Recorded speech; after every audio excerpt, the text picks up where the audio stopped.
نقوی صاحب کہہ دیتا قل اللہ احد، احد اللہ احد ہے، کہہ دیجئے اللہ احد ہے، یہ ہو لگایا کیوں ضروری؟ وہ اللہ، پروردگار اللہ کے علاوہ تو کوئی اور اللہ نہیں ہے کہ بتانا پڑتا وہ اللہ. یہ ہو کیا ہے؟ ہو کیسے سمجھے بارے لا عطا کر کچھ کہ ہم سمجھے کہ ہو کون ہے. تو کہا سن لو بھائی، سمجھ لو، سورہ انعام میں کہہ رہا ہوں هو الذی عنده مفاتیح الغیب لا یعلمها الا هو. اب عربی سمجھتے ہو نا، کہا ہے لوگوں نے عربی پڑھا کریں، عربی پڑھ تو رہا ہوں اور اسے سمجھ کے بتاؤ. بڑی فرمائشیں آئی تھی ابھی تھوڑی دیر پہلے، ان سے کہیے عربی پڑھیں، عربی پڑھ رہا ہوں. کیا کہا؟ هو الذی عنده مفاتیح الغیب لا یعلمها الا هو. پروردگار کہہ رہا سورہ نام میں وہ ہے جس کے پاس غیب کی چابیاں ہیں. اللہ کہہ رہا ہے، قرآن ہے، وہی ہے. وہ ہے جس کے پاس غیب کی چابیاں ہیں، لا یعلمها جس کو کوئی نہیں جانتا، الا سوائے ہو کے. هو الذی عنده مفاتیح الغیب لا یعلمها الا هو. وہ ہے کہ جس کے پاس غیب کی چابیاں ہیں جسے سوائے ہو کے، سوائے اس کے کوئی نہیں جانتا. یہ ہو کون ہے؟ پروردگار. کون ہے پروردگار؟ ہو. اب بارلا ہم کیا کریں؟ ہمیں دیکھنا پڑ رہا ہے ادھر ادھر. ہماری نظر پڑی مسجد کوفہ کے منبر پر، ایک آدمی بیٹھ کے کہہ رہا ہے، ایک آدمی، ایک ہستی، ایک شخصیت، ایک ذات بیٹھ کے کہہ رہی ہے، جبکہ وہ ذات تیرے قرآن کو اچھی طرح جانے ہوئے ہے، اچھی طرح یاد ہے اسے تیرا قرآن، اس ذات کو تیری معرفت بھی ہے. تو کہہ رہا ہے هو الذی عنده مفاتیح الغیب لا یعلمها الا هو. تو کہہ رہا ہے کہ میں وہ ہوں. اللہ تو کہہ رہا ہے کہ میں وہ ہوں کہ جس کے پاس غیب کی چابیاں ہیں. منبر کوفہ پہ بیٹھ کے ایک شخص کہہ رہا ہے انا الذی عندی مفاتیح الغیب، میں وہ ہوں جس کے پاس غیب کی چابیاں ہیں.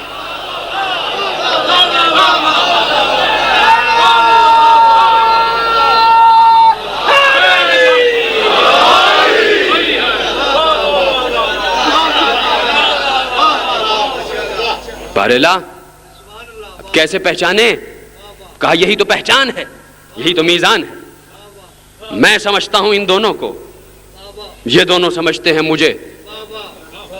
تو پریشان نہ ہوا کرو خدا کی قسم کبھی کہ یہ دنیا علی کو کیوں نہیں مان رہی، کیوں نہیں سمجھ رہے، کیوں نہیں داد دیتے لوگ، کیوں نہیں علی کے فضائل پہ مجتمع ہو جاتے. جب علی کے فضائل پہ کوئی شک کرنا شروع کرے تو اللہ کا شکر ادا کیا کرو.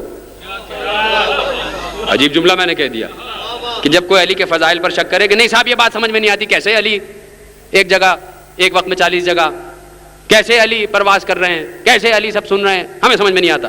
شکر کیا کرو اور اللہ کا شکر کر کے کیا کرو پروردگار تیرا رسول سچا ہے. اس لیے کہ رسول نے کہہ دیا کہ علی کو کوئی سمجھ ہی نہیں سکتا سوائے میرے اور اللہ کے. سیدھی سی بات ہے، ہم اور آپ کہاں مقدور ہمارا کہ ہم علی کو سمجھ سکیں، سمجھ ہی نہیں سکتے. تو اب ہو سمجھنا ہے تو کہا ہم تینوں ایک دوسرے کو جانتے اور پہچانتے. تو اگر اللہ کو سمجھنا ہے تو محمد کو اور علی کو سمجھنا پڑے گا. اگر علی کو سمجھنا ہے تو اللہ کو اور محمد کو سمجھنا پڑے گا. اگر مقام رسالت سمجھنا ہے تو اللہ کو اور علی کو سمجھنا پڑے گا پہلے.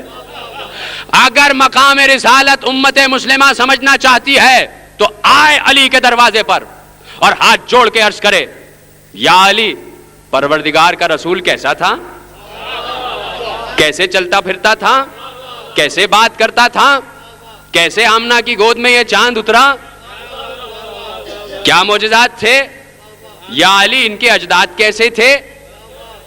علی سے پوچھو گے تو پیغمبر کے اجداد مسلمان نظر آئیں گے، کسی کافر سے پوچھو گے تو پیغمبر کے اجداد کافر ہی نظر آئیں گے. علی سے پوچھو گے تو علی چونکہ مسلمان، پہلا مسلمان یہ نہیں کہ 1400 برس پہلے کی بات کر رہا ہوں، پہلا مسلمان علی. جب علی سے پوچھو گے تو علی بتائے گا کہ اجداد پیغمبر میرے جیسے مسلمان تھے. کسی کافر سے پوچھو گے وہ کہے گا کافر تھے. تو گھر والوں سے پوچھو رسول کیا تھا، اگر باہر والوں سے پوچھو گے تو وہ اپنے جیسا ہی تو بتائیں گے. اور المیہ یہ ہوا خدا کی قسم کہ امت مسلمہ نے باہر والوں کے ذریعے سے پیغمبر کو سمجھایا کہ دیکھو امت مسلمہ کہہ رہی ہے ہم شمع رسالت کے پروانے ہیں، ہم پیغمبر کو محبوب رکھتے ہیں، ہم پیغمبر کا اتباع کرتے ہیں، ہمارا آئیڈیل ہے پیغمبر۔ روک رہا ہوں 1 منٹ کے لیے، آئیڈیل کس کو کہتے ہیں؟ اگر کوئی آئیڈیل کسی کو بناتا ہے، مثلا میں کسی کو آئیڈیل بناتا ہوں تو میں یہ کوشش کروں گا کہ میں اس جیسا ہو جاؤں، سمجھ رہے ہیں میری بات؟ اگر میں کسی کو آئیڈیل بناتا ہوں تو میں کوشش کروں گا کہ میں اس جیسا ہو جاؤں، جیسے وہ بولتا ہے ویسے میں بولوں، جیسے وہ اٹھتا ہے ویسے میں اٹھوں، جیسے وہ بیٹھتا ہے ویسے میں بیٹھوں، جیسا لباس وہ پہنتا ہے ویسا لباس میں پہنوں، جیسی داڑھی وہ رکھتا ہے ویسی داڑھی میں رکھوں، جیسا امامہ وہ پہنتا ہے ویسا امامہ میں پہنوں، کپڑے اگر نیچے پہنتا ہے تو کپڑے نیچے کر کے میں پہنوں، کپڑے اگر اونچے کر کے پہنتا ہے تو کپڑے اونچے کر کے میں بھی پہنوں۔ مطلب جس کو جو آئیڈیل بنا رہا ہے چاہتا ہے کہ وہ بھی ویسا ہی بن جائے۔ امت مسلمہ کہتی ہے ہمارا آئیڈیل پیغمبر ہے، تو جب دوسرے مذہب والا یہ سنتا ہے امت مسلمہ سے کہ ہمارا آئیڈیل پیغمبر ہے تو وہ یہ سمجھ لیتے ہیں کہ جیسے یہ ہیں ویسے ہی ان کا پیغمبر ہوگا۔ مجھے یہ بتائیے کہ وہ کارٹون بنانے والے نے کیا پیغمبر کو دیکھا تھا؟ بات سمجھ ہی نہیں رہے آپ۔ جس نے شان رسالت پہ گستاخی کی ہے لعنتی ہے وہ، خدا اس پر لعنت کرے، جنم جنم لعنت ہو اس کے اوپر۔ جس نے ہمارے رسول ہمارے جد کے اوپر گستاخی کی ہے، ہم سے زیادہ کس کو درد ہوگا؟ ہم آل رسول بیٹھے ہوئے ہیں، ہمارے جد کی شان میں گستاخی ہوئی ہے تو ہم درد محسوس کر سکتے ہیں، تو ہم ہی سب سے زیادہ لعنت بھی کر رہے ہیں۔ اور ابھی جیسا کہ نقوی صاحب کہہ رہے تھے، جملہ آپ بھول گئے نقوی صاحب کا، اگر پہلے ہی ہمارے ساتھ گستاخ رسول کے اوپر لعنتیں ڈال دی ہوتی تو آج یہ نوبت نہ آتی، ہے نا؟ تو ہم لعنتیں کر رہے ہیں۔ لیکن ایک سوال یہ ہے کہ جو جس نے کارٹون بنایا، جس نے شان رسالت میں گستاخی کی، وہ ڈینمارک کا جو کارٹونسٹ، کیا اس نے رسول کو دیکھا تھا؟ نہیں دیکھا تھا، نہیں دیکھا تھا۔ پھر کیسے اس کے ذہن میں ایک شبیہ آ گئی رسول کی؟ ارے وہ دیکھ رہا ہے یہ مسلمان اسی طرح اٹھتے بیٹھتے ہیں، چلتے پھرتے ہیں، ایسی ان کی داڑھی ہے، ایسا ہی امامہ ہے، ایسا ان کا لباس ہے، تو ان کا رسول بھی ایسا ہی ہوگا۔ اگر مسلمان اپنے آپ کو شبیہ بنا لیتے اہل بیت کی،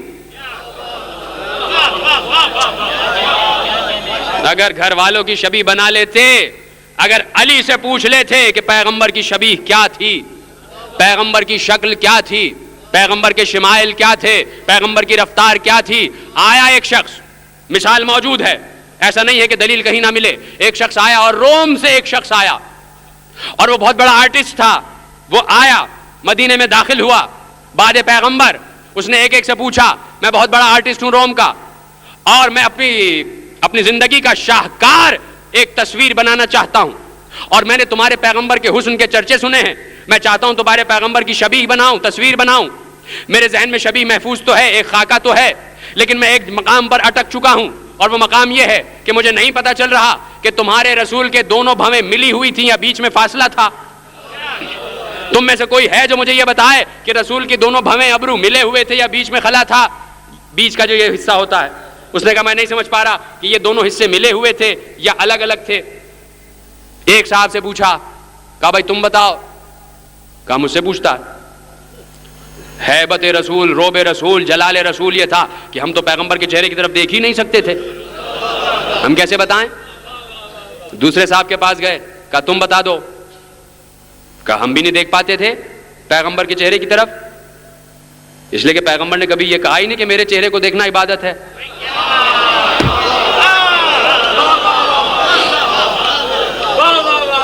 پیغمبر نے کہا ہی نہیں۔ تیسرے کے پاس گئے، کہا تم بتا دو، کہا بھائی میں تو سیرت شیخین پر چلتا ہی ہوں، جب وہ نہیں دیکھ پائے تو میں کیسے دیکھ پاتا؟ اب وہ پھر رہا ہے کہاں پوچھوں، کس سے پوچھوں؟ لوگوں نے بتایا بھائی ایک شخص ہے جو تمہیں بتائے گا کہ ابرو ملے تھے یا جدا تھے۔